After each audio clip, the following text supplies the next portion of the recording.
अस्सलाम वालेकुम। कैसे हैं आप सब लोग? उम्मीद है कि आप सब लोग खैरियत से होंगे।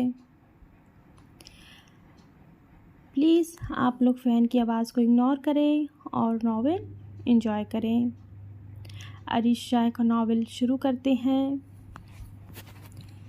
सब कुछ ठीक तो है ना? हुर्रम, तू इतनी परेशान क्यों है? सारा कमरे में आई तो उसे उदास बैठे देखा था। मेरा दूल्हा नहीं आया ना, इसलिए। वो हाथों में चेहरा गिराए उदासी उदासी से बोली। सारा तो हैरत से उसे देखने लगी। दूल्हा नहीं आया, ये तो खुशी की बात थी। हाँ, तो ये तो खुशी की बात है। तुझे खुश होना चाहिए। तू उदास क्यों है? उस बात पर वो परेशानी से उससे पूछने लगी थी। अरे आप भी समझा करें ना, मैं अंदर से बहुत खुश हूँ। सिर्फ ऊपर ऊपर से बाबा को दिखाने के लिए उदास होने की एक्टिंग कर रही हूँ। उसने बड़ी मासूमियत से उसकी तरफ देखते हुए कहा था। नहीं, कोई ज़रूरत नहीं है एक्टिंग करने की। मुझे परेशान कर दिया। चल चेहरे पर इस्माइल ला। तू हंसती मुस्कुराती अच्छी लगती है। वो उसके हाथ उसके गालों के नीचे से निकालते हुए बोली। अपनी बहन की उदासी वो देख नहीं सकती थी। अरे नहीं अप्पी, मैं अंदर से बहुत खुश हूँ। सिर्फ ऊपर ऊपर से शो ऑफ कर रही हूँ कि मैं बहुत उदास हूँ। अब बाबा के सामने खीखी करती अच्छी थोड़ी ना लगूंगी। मैंने उनको बताना नहीं है ना अपने निकाह का। और असद भाई ने भी कहा है कि किसी को पता नहीं चलना चाहिए। वो उसे समझाते हुए बोली थी। ओह हाँ, मुझे याद आया। असद भाई असद भाई कह रहे थे कि जब आप कमरे में जाएं तो मैं आपको बता दूं कि वो छत पर आपका इंतज़ार करेंगे। आपको छत पर जाना होगा। वो वहाँ आपका इंतज़ार कर रहे हैं। उसने उसकी तरफ देखते हुए बताया तो अचानक ही सारा के गाल लाल होने लगे। असद के साथ उसका रिश्ता बदल चुका था। अब वो उसके निकाह में आ चुकी थी। वो इस तरह की फरमाइश तो कर ही सकता था, लेकिन फिर भी उसे घबराहट होने लगी थी। वो असद से मिलकर क्या कहती? अभी उनका रिश्ता बदले ज़्यादा वक्त नहीं हुआ था, लेकिन इस रिश्ते की वजह से दोनों में थोड़ी हिचकिचाहट आ गई थी। असद में ना सही वो मर्द था, अपने जज्बात का खुलकर इजहार कर सकता था, और उसका तो ये दावा था कि वो बचपन से उससे मोहब्बत करता है। लेकिन सारा के जज्बात थोड़े अलग थे। उसने असद को लेकर कभी इस तरह से सोचा नहीं था, और अब उसके साथ उसका निकाह हो जाना कोई मामूली बात नहीं थी। उसने तो सिर्फ अपने बाबा की वजह से इस रिश्ते को कबूल कर लिया था। असद को हमेशा से अपने भाई ही समझती आई थी। आप किन सोचों में गुम हो गई? ऊपर जाए ना, असद भाई ऊपर आपका इंतज़ार कर रहे हैं। वो कहकर गए थे कि सारा को कहना कि मुझे ज़्यादा इंतज़ार ना करवाए। मैं उससे मिलने के लिए बहुत एक्साइटेड हूँ। वो उसे तफसील से बता रही थी, जबकि असद ने उसे ये सारी बातें कही थी। जानकर उसे थोड़ा अजीब लगा। ये क्या तरीका हुआ? अगर मिलने के लिए बुलाना ही था तो उसे फ़ोन पर मैसेज कर देता, या फिर कमरे में आकर उसे कह देता। लेकिन नहीं, उसने तो सीधा हुर्रम के कान में ये बात डाल दी थी, जो जब तक उसे छत पर ना भेज देती तब तक सुकून से नहीं बैठने वाली थी। हाँ ठीक है, मैं जा रही हूँ, तुम अपना ख्याल रखना, और ज़्यादा उदास होने की ज़रूरत नहीं है। जब बाहर जाओगी ना तब थोड़ा सा सेट फेस बना लेना। अभी दरवाज़ा बंद करो और अपनी कैटी के साथ खेलो। वो उसे मशवरा देती हुई जाने लगी थी, जबकि उसने फ़ौरन हाँ में सर हिलाया था। आज आलिया हारिस के कमरे में रुखसत हो चुकी थी। वो बहुत खुश थी। आखिर खुशी की बात थी। वो शुरू में तो एक दूसरे को इस नज़र से नहीं देखते थे, लेकिन हारिस के साथ निकाह हो जाने के बाद आलिया खुद ब खुद उससे मोहब्बत करने लगी थी, और उसकी मोहब्बत का ही असर था कि वो जल्द से जल्द ये शादी चाहते थे, अपने रिश्ते को मुकम्मल करना चाहते थे। आज आलिया की खुशी देखने के लायक थी। वो बहुत खुशी से उसे हारिस के कमरे में छोड़ कर आई थी। काफ़ी देर वो उसके पास बैठी उसे छेड़ती रही, जबकि वो असद के हवाले से उसे काफ़ी तंग करती रही थी। घर में परेशानियां होने की वजह से रुखसती की रस्म बहुत सादगी से कर दी गई थी। लोगों को ज़्यादा बातें करने का मौका नहीं मिला था, क्योंकि बहुत कम लोग जानते थे कि हुर्रम का भी आज निकाह होने वाला है, और बाबा ने इस बात को ज़्यादा छेड़ा नहीं। मौलवी साहब को कह दिया कि आपका काम मुकम्मल हुआ। मौलवी साहब ने भी ज़्यादा तफसील में जाने की कोशिश नहीं की थी। वो भी उनका शुक्र अदा करते हुए वहाँ से चले गए थे, और फिर अचानक ही बाबा जान ने कह दिया कि आलिया की रुखसती की तैयारियां शुरू करो, और फिर आहिस्ता आहिस्ता मेहमानों की आमद ज़्यादा हो गई। सारा तो उन सब चीज़ों में बुरी तरह से उलझ गई थी, जबकि हुर्रम भी आलिया की रुखसती इंजॉय करके अपने कमरे में आ गई। लेकिन बाबा के सामने उसने अपनी खुशी ज़्यादा दिखाई नहीं थी कि बाबा उसकी खुशी देखकर कहीं उसकी खुशी की वजह ही न पूछ बैठे। हाँ, लेकिन अरीब से निकाह न होने की खुशी उसके चेहरे से साफ जाहिर हो रही थी। सुबह तक अरीब की कोई खबर न आई थी। वो सब लोग ही पुरसुकून थे। सुबह नाश्ते की टेबल पर वो सब लोग हाजिर थे, हमेशा की तरह। दोपहर के वक्त वलीमा रखा है, तो मेहमान थोड़े ही देर में आना शुरू हो जाएंगे। आलिया और बाकी लड़कियों को तुम पार्लर छोड़ आओ और वक्त पर ले आना, उन्होंने तैमूर की तरफ देखते हुए कहा, जिस पर उसने सिर्फ हाँ में सर हिलाया था। और तुम मेहमानों का ख़ास ख्याल रखना, किसी चीज़ की कमी नहीं होनी चाहिए। वलीमा हम घर पर ही रख रहे हैं, तो मैं चाहता हूँ कि माहौल बहुत अच्छा रहे। ताया अब्बू ने असद और मुजम्मिल की तरफ देखते हुए कहा था। हारिस को आज कोई काम नहीं मिलने वाला था, क्योंकि वो वीआईपी दूल्हा था। और तुम भी शेरियान, बाहर का सारा काम तुम संभालोगे, ख़ास ख्याल रखना। तुम्हें भी सब चीज़ों का इज्जत का सवाल है। वो उसकी तरफ देखते हुए ज़रा सख्ती से बोले थे। शुक्र है इतने दिनों के बाद उन्होंने उसे कोई काम तो कहा था, वरना इतने दिनों से तो वो उससे सख्त खफा थे। वो फ़ौरन हाँ में सर हिला गया।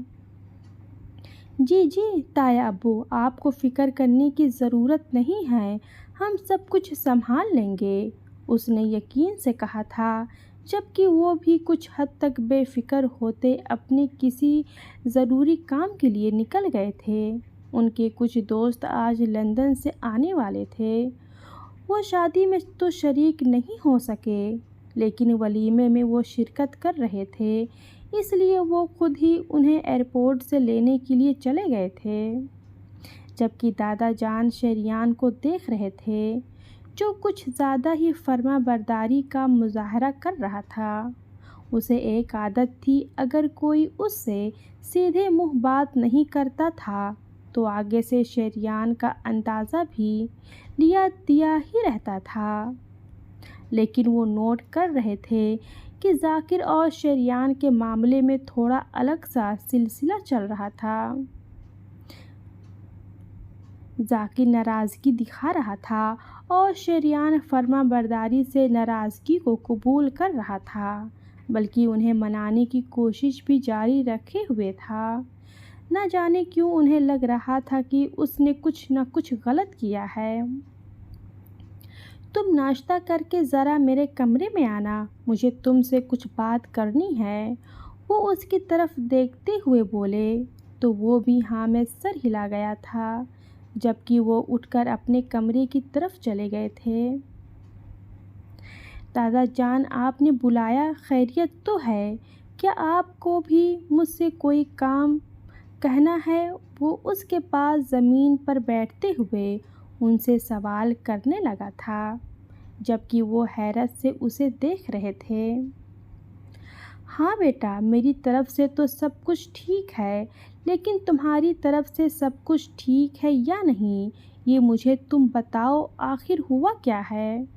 तुम्हें ना तो तुम कल से गुस्सा कर रहे हो और ना ही किसी बात का बुरा मान रहे हो। हालांकि अपने ताया के साथ भी बहुत अच्छे तरह से रह रहे हो। कहीं अरीब के ना आने के पीछे तुमने ही तो कोई गेम नहीं किया। मेरा मतलब है वो बच्चा कल से गायब है, कहीं तुमने उसके साथ कुछ उल्टा सीधा तो नहीं किया ना? देखो, अगर तुमने कुछ किया है तो मुझे बता दो। वो उसे समझाते हुए बोल रहे थे। उन्हें कल से ही शक था कि अरीब को उसने ही कहीं कहीं पर गायब किया है, वरना इस तरह से तो कोई भी दूल्हा अपनी शादी से गायब हो ही नहीं सकता। दादा जान, आप मुझ पर बहुत ज़्यादा शक करने लगे हैं। मैं एक शरीफ सा मासूम सा बच्चा हूँ। मैंने कुछ भी गलत नहीं किया, बल्कि बहुत अच्छा और अल्लाह का पसंदीदा काम किया हूँ। और जहाँ तक अरीब की बात है तो हाँ, उसको मैंने ही किडनैप किया है। लेकिन आप फ़िक्र ना करें, मैं उसे आज़ाद कर चुका हूँ, बल्कि सही सलामत उस वक्त तक तो वो अपने घर भी पहुँच गया होगा, बल्कि अपने बाबा की गोद में बैठा रो रहा होगा कि उसका निकाह ना हो सका। वो बड़ी खुशी से बता रहा था। मतलब कि मेरा शक दुरुस्त था, तुमने उस बच्चे को अगवा कर लिया था। क्या किया है तुमने उसके साथ?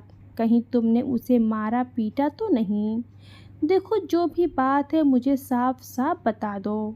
अगर तुम्हारे ताया को खबर लग गई ना, तो फजूल में बात बढ़ जाएगी। शरियान, पूरी बात तफसील से बताओ मुझे कि आखिर क्या किया है तुमने उसके साथ?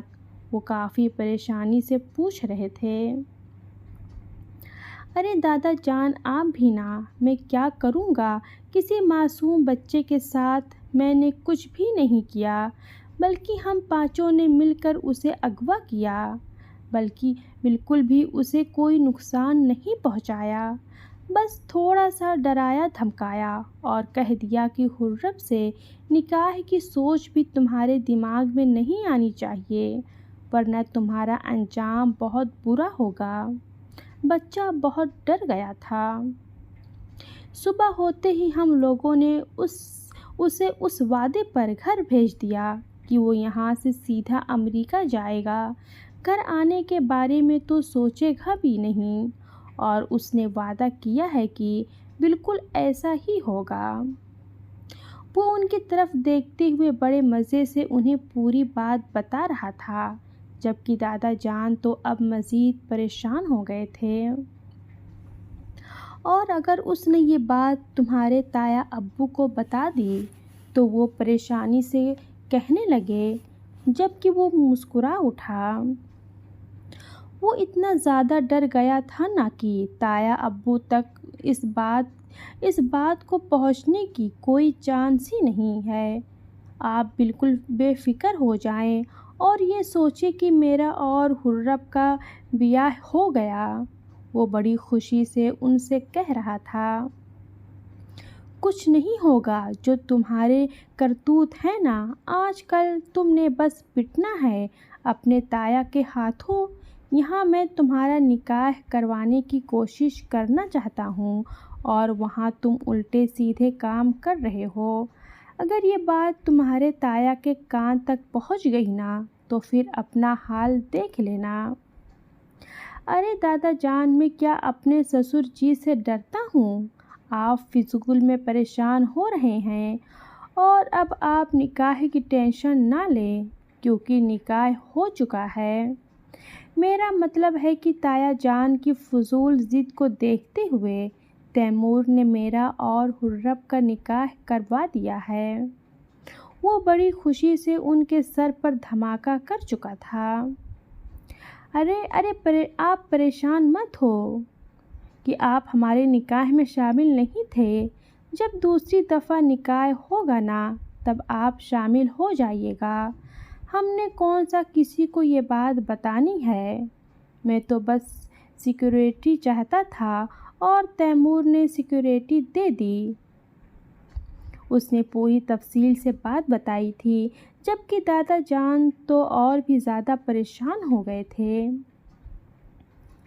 तुम्हारा दिमाग तो ख़राब नहीं हो गया? इतना बड़ा फ़ैसला करने से पहले तुमने हम बड़ों से मशवरा लेना भी ज़रूरी ना समझा? तुमने हमें अपने निकाह में शामिल तक ना किया। ऐसी भी कौन सी मुसीबत आ गई थी? अगर अरीब को अगवा करने से मसला हल हो ही सकता था तो निकाह तक बात लेकर जाने की क्या ज़रूरत थी? मैं वैसे भी तो कोशिश कर ही रहा था ना। मैंने जाकिर को मना लेना था, कहीं तुम्हारी ये गलती बड़ी मुसीबत ना खड़ी कर दे। तुम छोटे बच्चे नहीं हो शेरियान, जो इस तरह के फ़ैसले खुद करोगे। और तैमूर को इतनी जल्दी क्या थी? तुमने अरीब को रास्ते से हटा दिया था। अब बाकी सारी चीज़ें तो मुझ पर डाल देते। अल्लाह ना करे कि ये बात तुम्हारे ताया के कान में चली जाए। तुमने हुर्रब के साथ निकाह कर लिया है, कितनी बड़ी मुसीबत खड़ी हो जाएगी। तुम जानते भी हो तुम्हारे ताया इस बात को कभी कबूल नहीं करेगा। बेशक वो दिल से तुम्हारे और हुर्रब के निकाह के लिए राज़ी हो जाए, लेकिन सारी ज़िंदगी उसके दिल से ये बात नहीं जाएगी कि उनकी इजाज़त के बिना तुमने निकाह किया था। उन्हें ये बात बताएगा कौन दादा जान? आप भी ना फजूल में परेशान हो रहे हैं। उन्हें हम इस बात की खबर ही नहीं लगने देंगे। जिस तरह मैंने आपको ये बात बताई है तो आपको पता चला है, इसी तरह उन तक ये बात कोई लेकर ही नहीं जाएगा। आप उन्हें निकाह के लिए मनाएं और हम इस बात को यहीं पर ख़त्म कर देंगे। वो तो सारी प्लानिंग करके बैठा हुआ था। नहीं, ये बात अब इस तरह से ख़त्म नहीं होगी शेरियान। वक्त का पता नहीं होता, कभी न कभी तुम्हारे ताया तक ये बात जा सकती है। वो उसे आने वाले हालात का पता बता रहे थे। मुझे कोई परेशानी नहीं है दादा जान। मेरे लिए अहमियत ये बात रखती है कि अब से हुर्रब मेरी है और अब क़यामत तक मेरी ही रहेगी। अब कोई भी उसकी ज़िंदगी का कोई गलत फ़ैसला नहीं कर सकता। और मुझे यकीन है कि ताया अब्बू भी जल्द मान जाएंगे।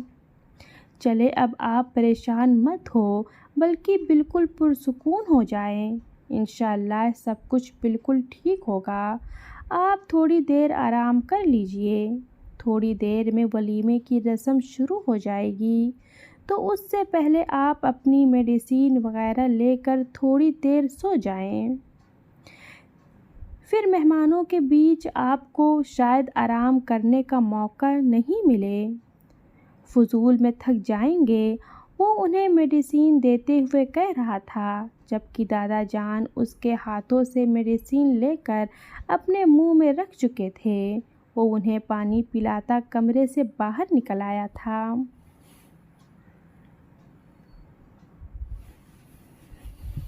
वलीमा अपने उरूज पर था। ताया अब्बू कल की वजह से काफ़ी ज़्यादा परेशान थे।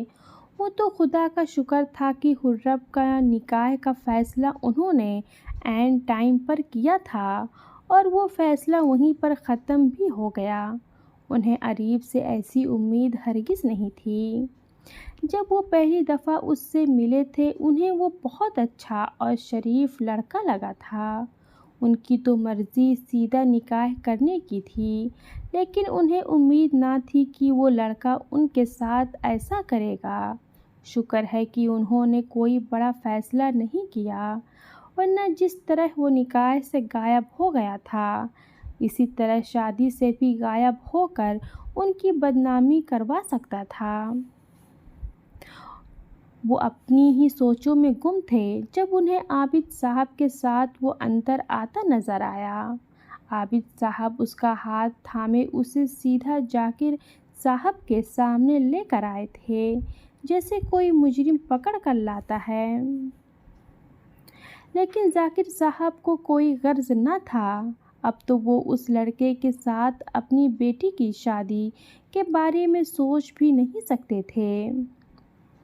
अब क्यों लेकर आए हैं आप इसे आबिद साहब?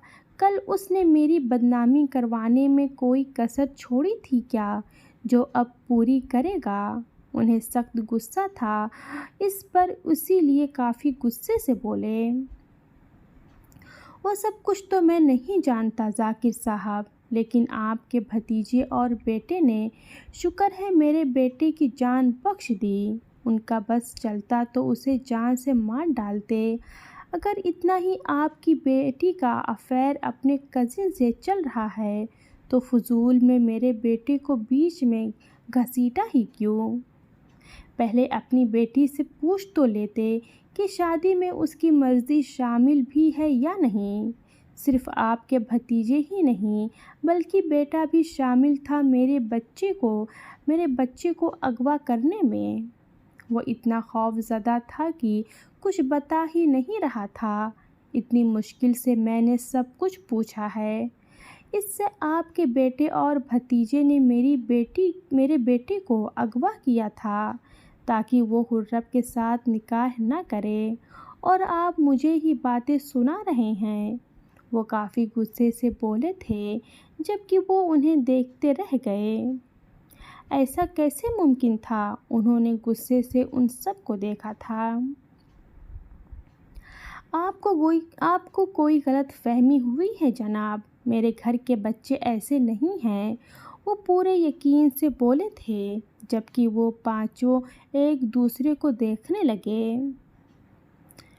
अच्छा, अगर ऐसी बात है तो अभी इसी वक्त अपनी हुर्रम का निकाह मेरे बेटे से करवाओ। खुद ही देख लो अपने बच्चों का रिएक्शन। आबिद साहब इस अंदाज में बोले थे कि वो पांचों मुट्ठियां कस कर रह गए।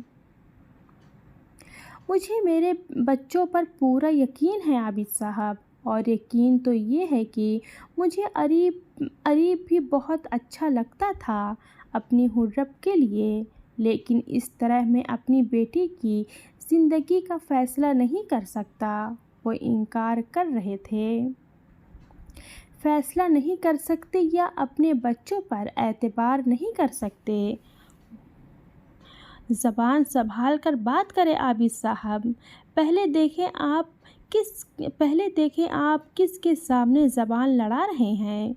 अपने बाप की इस कदर इंसल्ट पर तैमूर को गुस्सा आ गया था, जबकि वो उसे खामोश रहने का इशारा कर गए थे। माफ़ कर दीजिएगा, मेरा बेटा जज्बाती है। आप मेरे बहुत अज़ीज़ दोस्त हैं और मुझे आपका बेटा पसंद भी बहुत है, और अगर मेरे बेटों ने इस तरह की कोई हरकत की भी है तो मैं उसे मान नहीं सकता। और जहाँ तक बात निकाह की है तो जो रस्म कल रह गई थी वो हम आज पूरी कर लेते हैं। आपको भी यकीन आ जाएगा कि मेरे बेटों ने ऐसी कोई हरकत नहीं की जिसका ज़िक्र आप कर रहे हैं। वो पूरे यकीन से बोल रहे थे, जबकि वो पांचों अब खामोश नहीं रह सकते थे। अल्लाह हाफिज़।